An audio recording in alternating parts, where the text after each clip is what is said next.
Loan साहब आपने constitution की एक किताब हाथ में रखी हुई है। बिल्कुल, इस संविधान को भारतीय जनता पार्टी खत्म करना चाहती थी। उनका था मंशा 400 पार। राहुल गांधी जी और इंडिया ब्लॉक ने मेहनत की, उनका सपना होने पूरा नहीं दिया। हम चाहेंगे कि जो ये फेडरलिज्म पे, सेकुलरिज्म पे हमला है, आप देख रहे हैं किस तरीके से 5 करोड़ ईमेल्स गए वक्फ अमेंडमेंट्स के खिलाफ। कोई कदर नहीं। मुसलमान लोगों ने कहा मत करिए, कोई कदर नहीं, उनके पास नंबर्स है। ऐसा लोकतंत्र में नहीं होता है। हमारे मजहबी मामलों पे हमला, हमारी प्रॉपर्टीज है, कहते हैं डिफेंस, रेलवे, और तीसरे नंबर पे आपकी प्रॉपर्टीज है, हम हड़प करेंगे। इसमें प्रोविजन था कोई डिस्प्यूट होता तो ट्रिब्यूनल डिसाइड करेगा।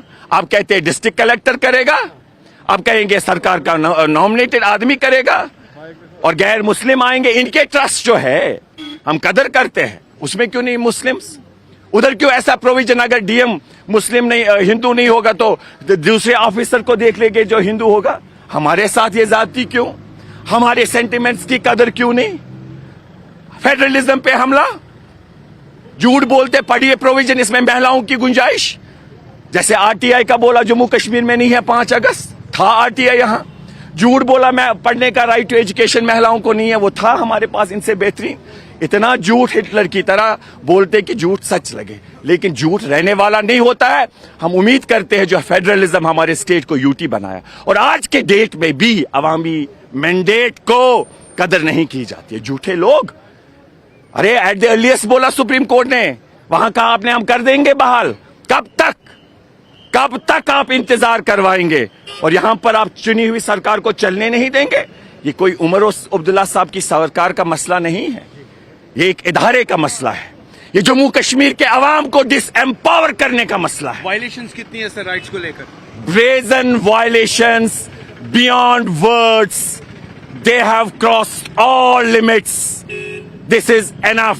We will peacefully and legally struggle against this dictatorship, this arrogant government who are all out to brazenly violate our rights. How personally you believe there's a war for Muslims, especially minorities? There is no doubt about it.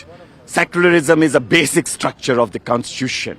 Even Supreme Court has held inter-allied secularism cannot be touched even by the Parliament amendment. Supreme Court held in the Keshav Nanda Bharati.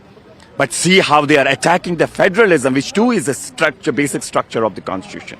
How brazenly they are attacking secularism. I consider this as a colorable legislation.